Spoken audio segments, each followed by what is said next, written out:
Hello everyone, আসসালামু আলাইকুম। Honours কিচেনে সবাইকে স্বাগত। আজকে আমি আপনাদের জন্য নতুন একটি রেসিপি নিয়ে এসেছি। ভিডিওটি না টেনে পুরো দেখতে থাকুন। তো আমি প্রথমত এখানে নিয়েছি একটা কড়াইয়ে আমি আগে থেকে ফুলকপি কেটে ধুয়ে রেখেছি। কড়াইয়ের মধ্যে নিয়েছি আমি আলু ছোটো করে কেটেছি। এখন আমি দিয়ে দিব। আমি এখানে সব মশলা নিয়েছি। এখানে আমি কাঁচামরিচ কেটেছি, পেঁয়াজ কেটেছি, আবার এখানে রসুন, একটু আদা বাটা। আমি সবগুলো আমি এখানে দিয়ে দিচ্ছি। এখন আমি দিয়ে দেব হাফ চামচ হলুদ গুঁড়া, আর দিয়ে দেব লবণ হাফ চা চামচ, দিয়ে দেব তেল, রান্নার তেল আমি দিয়ে দেব হাফ চা চামচ। যেহেতু আমি ভাজি করব ফুলকপি আর আলু, আমি একটু অল্প তেল দিয়ে দিয়েছি। এখন আমি দিয়ে দেব হাফ চা চামচ করে জিরে গুঁড়ো, আর দিয়ে দেব গরম মশলার গুঁড়ো, আর দিয়ে দেব ধনিয়া গুঁড়ো। সবগুলো একসাথে আমি মাখিয়ে নিব।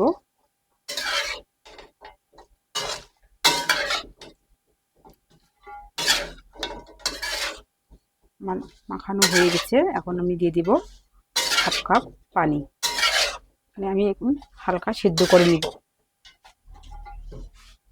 এখানে ফুল সেদ্ধ করব না, নাহলে ভাজিটা ভালো হবে না। এখন আমি হাফ কাপ দিয়ে দিচ্ছি পানি।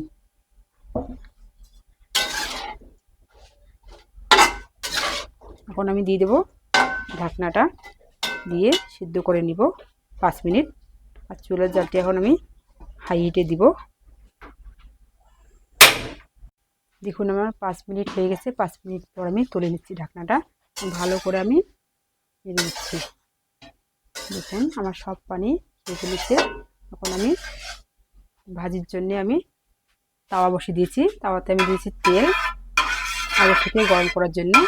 তেলটা গরম হয়ে এসেছে। এখন আমি দিয়ে দিচ্ছি ভাজি। দেখুন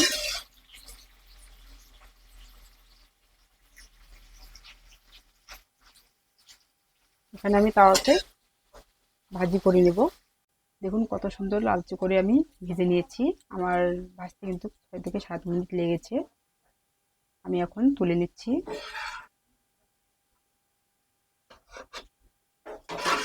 দেখুন আমি সবগুলো ভাজি তুলে নিয়েছি।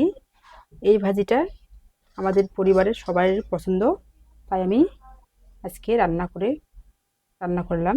এখন আমি উপরে দিয়ে দিচ্ছি ধনেপাতা। এই ধনেপাতাটা দিলে অনেক স্বাদ হয়। আমি আগে দিইনি, আমি পরে দিয়ে দিলাম।